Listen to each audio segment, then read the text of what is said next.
మంచి చేసిన మీ జగన్ మీ అందరినీ దేవుడిని నమ్ముకొని ఎన్నికల బరిలో ఉంటే చెడు చేసిన బాబు పొత్తుల్ని మోసాలని అబద్ధాలని కుట్రల్ని నమ్ముకొని ఈరోజు చంద్రబాబు నాయుడు గారు రాజకీయాలు చేస్తా ఉన్నారు. ఇదంతా చూస్తే మనందరికీ కూడా అర్థమయ్యేది ఒక్కటే, మరో ధర్మ అధర్మ యుద్ధానికి రెడీ కావాల్సిన టైం వచ్చింది. మరో ధర్మ అధర్మ యుద్ధానికి రెడీ కావాల్సిన టైం వచ్చింది. ఈ యుద్ధంలో ధర్మం వైపున మీరు నిలబడడానికి, యుద్ధం చేయడానికి మీరంతా కూడా సిద్ధమేనా అని అడుగుతా ఉన్నాను.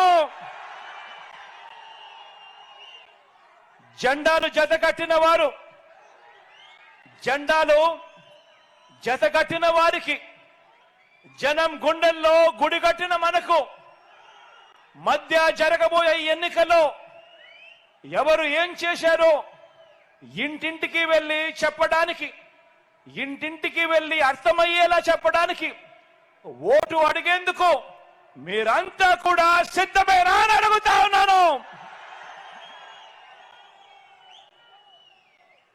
వారి చీకటి రాతల్ని, చీకటి పనుల్ని బట్టబయలు చేసేందుకు మనకు ఒక ఈనాడు, ఒక ఏబిఎన్, ఒక టీవీ5 ఇలాంటి వారు మనకు తోడు లేరు.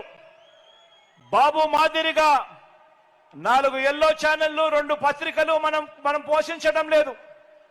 కానీ మనకు ఛానళ్లు లేకపోయినా సెల్ ఫోన్ ఉన్న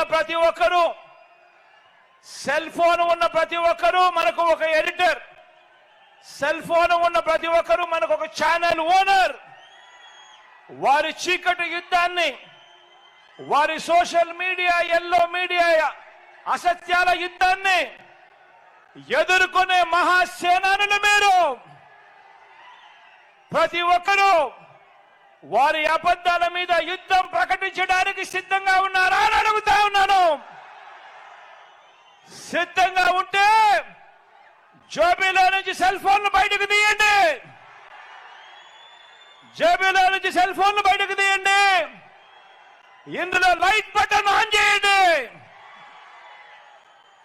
సెల్ ఫోన్లు బయటకు తీయండి, లైట్ బటన్లు ఆన్ చేయండి. ప్రతి ఒక్కరూ కూడా యుద్ధానికి సిద్ధమే అని చెప్పి గట్టిగా నిర్వహించండి.